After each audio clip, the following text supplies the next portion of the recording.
Mesdames, Messieurs, bonjour. Nous sommes heureux et même très très heureux, comme tous les jours, de vous retrouver dans cette émission. Et surtout qu'aujourd'hui, nous allons parler d'environnement. Vous avez certes remarqué ces derniers jours que Dame la pluie se rend de plus en plus rare. Et pourtant, nous sommes en saison des pluies. Vous avez certainement entendu parler de la conférence de partis. Un peu comme diraient les Quinois, COP. La COP, la conférence de partis de Paris, se tiendra d'ici le mois que nous avons commencé ici, donc novembre, vers la fin du mois et début décembre. La partie congolaise ou les organisations au niveau de la République démocratique du Congo se préparent également à aller participer à cette conférence de partis. Nous sommes heureux ce matin d'être en compagnie d'une association qui s'appelle Initiative communautaire pour la gestion durable des écosystèmes forestiers, EcoGEFO en sigle, et en compagnie de, on va dire, ses fondateurs et membres dirigeants. En tout cas, le professeur Sekimonyo nous dira un peu plus que nous connaissons sur cette organisation. Bonjour professeur. Bonjour. Nous sommes contents d'être avec vous ce matin. EcoGEFO, c'est quoi, professeur? L'EcoGEFO, comme vous l'avez bien dit, il s'agit d'une initiative communautaire pour la gestion durable des écosystèmes forestiers. C'est une initiative qui s'inscrit dans le cadre de la lutte contre le réchauffement de la planète, dont les conséquences, comme vous l'avez bien dit, sont entre autres les changements climatiques, avec tout ce qu'il a comme impact sur notre planète. L'EcoGEFO, donc, c'est une initiative de reboisement qui consiste à s'ajouter à d'autres initiatives pour voir comment nous pouvons cadrer, comment nous pouvons contrer, comment nous pouvons empêcher le réchauffement climatique de nous nuire, d'effacer la planète, de nous amener vers la fin du monde. Alors, reconnaissons que vous ne serez pas seul sur ce plateau. Vous pouvez nous présenter celui qui est à vos côtés? Ok, je vous présente Madame Marie Sekimonyo, née Kanyankogote, qui est le directeur général de l'EcoGEFO. Et j'en suis le président du conseil d'administration. Alors, Madame Marie, on passe à vous directement pour savoir quand est-ce qu'est née cette initiative. On va faire un petit bref aperçu historique. Jusqu'à ce jour, nous sommes à combien d'années d'existence?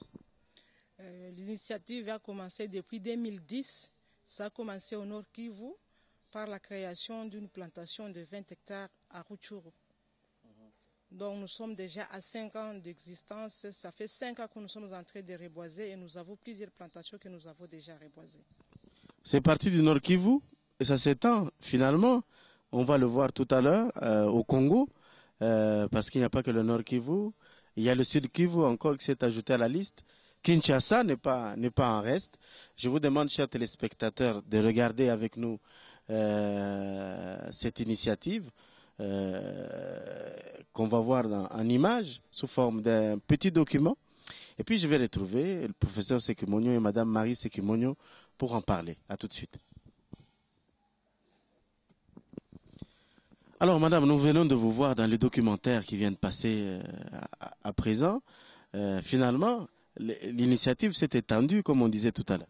Oui, nous sommes déjà à Rutshuru avec 20 hectares. Nous sommes à Kishiche avec 68 hectares déjà reboisés. Nous sommes au Sud Kivu à Kalehe, à Kanyanja avec 132 hectares. Et ici à Kinshasa, nous sommes au plateau des Bateke avec 56 hectares. Alors professeur, tout ça...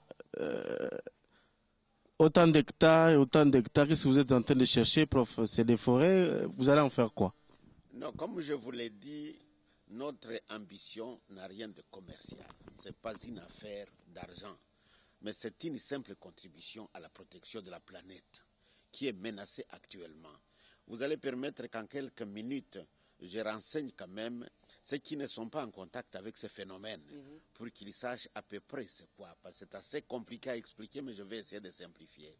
Vous savez, nous tous, nous recevons les rayons du soleil, comme actuellement. Oui. Il nous arrive chaud. il y a de la chaleur dedans.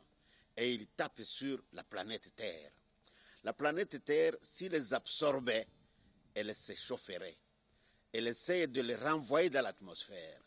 Dans cette atmosphère-là, il y rencontre un obstacle que nous appelons, beaucoup d'entre nous avons déjà entendu parler des gaz à effet de serre. Ce sont des gaz qui sont dans l'atmosphère, qui interceptent les rayonnements rejetés par la Terre et emmagasinent. Et si nous ne faisons pas attention, cet emmagasinage entraîne le réchauffement climatique. Ce réchauffement climatique a comme, entre autres conséquences, les changements climatiques. Eh bien, je vais vous donner un exemple. La Terre, sans ce phénomène-là, serait à moins 18 degrés Celsius. Mais à cause de cet entassement de l'énergie, nous avons une moyenne de 15 degrés Celsius. Eh bien, ça ne s'arrête pas là-bas. Les gaz à effet de serre sont quoi? D'abord, ce que nous avons, la vapeur des eaux. Ça, c'est un phénomène naturel. Ça a toujours existé. C'est ça qui a équilibré pendant des millénaires d'années. Mais après, il y a les gaz qui sont produits par l'homme. C'est les fameux gaz carboniques, le CO2. Celui-là est nuisible. Celui-là, il est emmagasiné et, comme je vous ai dit, ces gaz à effet de serre bloquent la respiration. Ces gaz à effet de serre, quand ils se maintiennent là-bas, causent l'augmentation de la température parce qu'ils ne permettent pas à la planète de respirer.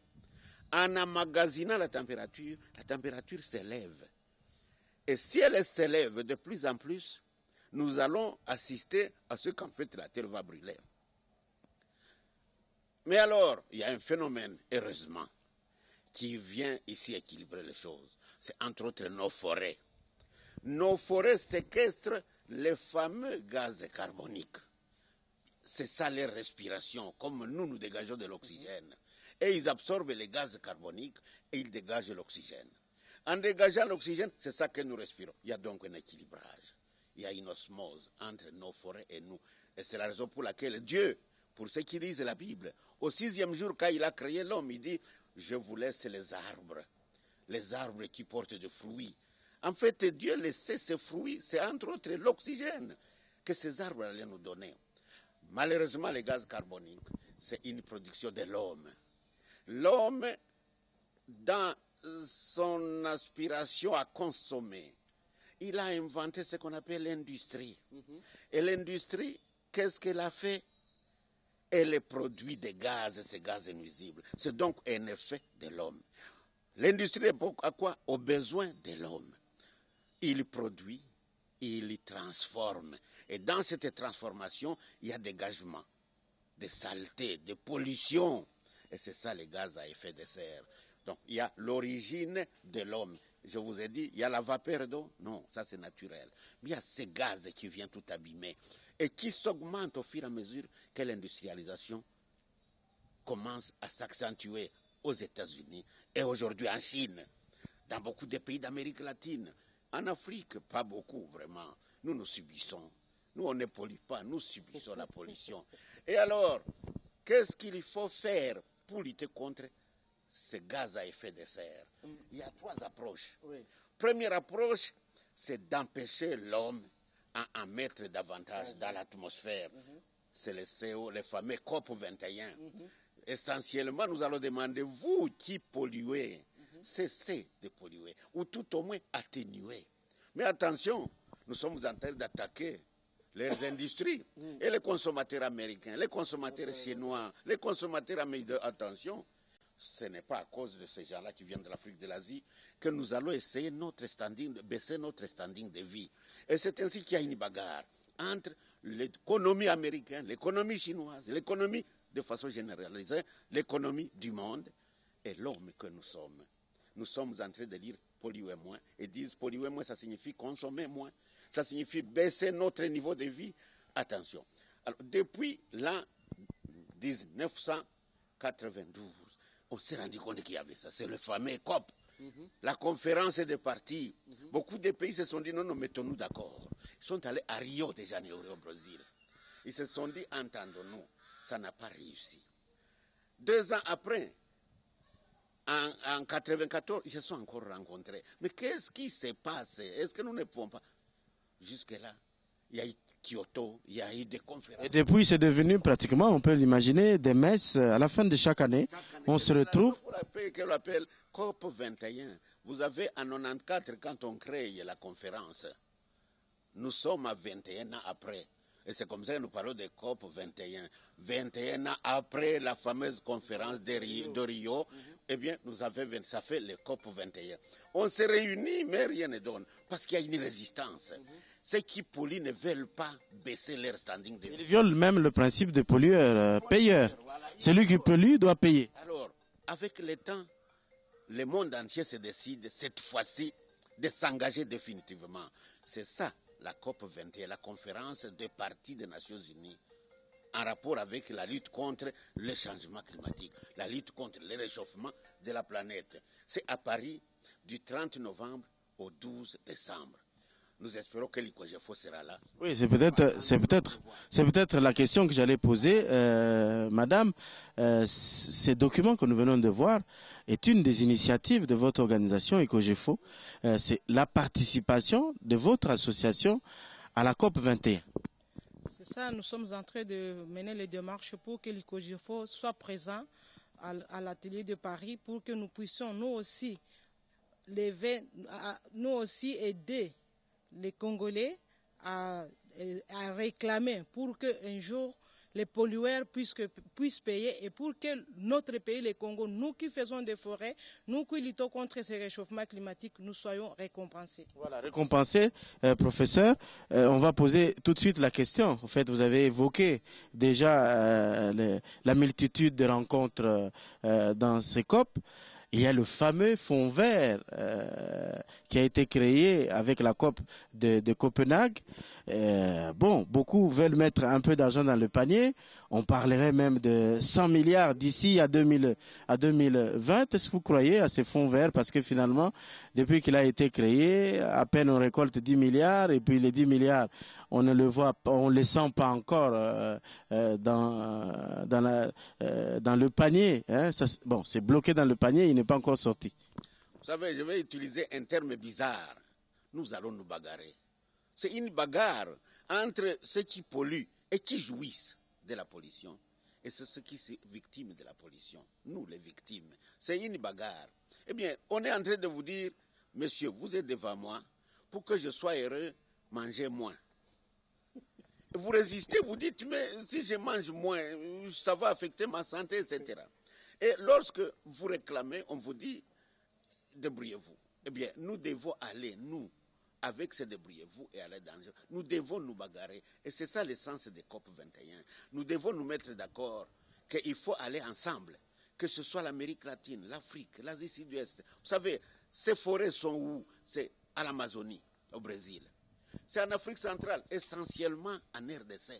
Nous représentons plus de la moitié de la forêt de l'Afrique centrale. Eh bien, c'est en Asie, Indonésie, Malaisie, etc.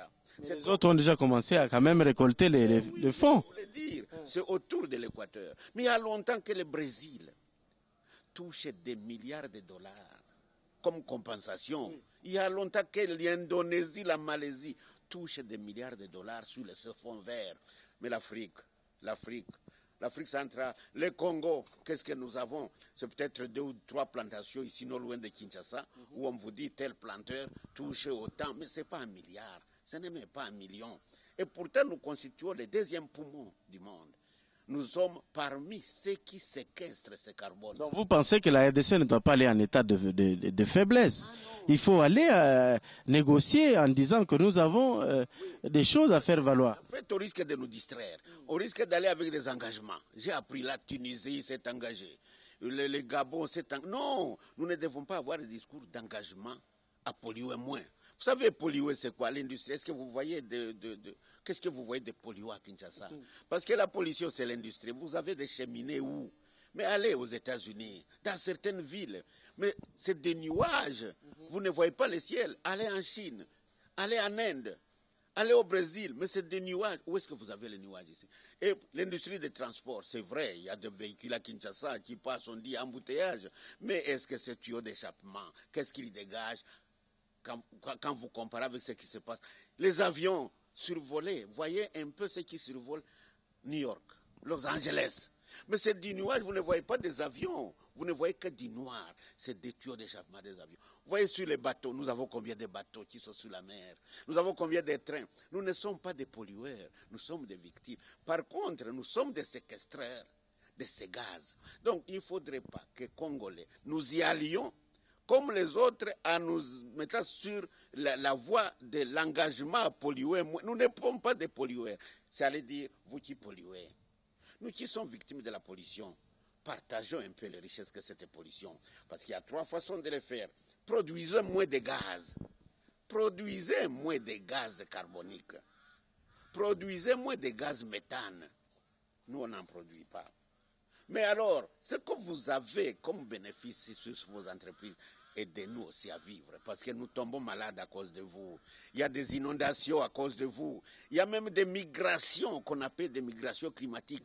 Toutes ces migrations, c'est quoi? C'est les phénomènes climatiques en grande partie. C'est-à-dire les sécheresses, comme c'est à Kinshasa maintenant. Les gens vont récolter moins. Quand ils récoltent moins, eh bien, il y a un problème de famine. Quand il y a un problème de famine, les gens se bagarrent. Quand le gâteau est trop petit, même à la maison, les enfants se chamaillent quand ils voient maman avec un petit gâteau. Et on se chamaille. Et il y en a qui décident de partir, d'aller chercher où est l'abondance. Et vous voyez le pays en train de dire, nous c'est en Allemagne que nous allons tomber. Nous c'est en France que nous allons. C'est pour leur dire, vous polluez. Ça nous rend malades, ça nous rend pauvres, ça nous amène à fuir chez nous. Eh bien, ouvrez vos portes. Eh bien, si on continue comme ça, l'Europe meurt, les États-Unis, la Chine, etc. Ils viendront chez nous. Ils viendront chez nous, voilà la recolonisation. Alors, on leur demande, polluer moins. Ils vont demander à tout, comment partager. Même notre eau deviendrait un patrimoine. Congolais, partagez votre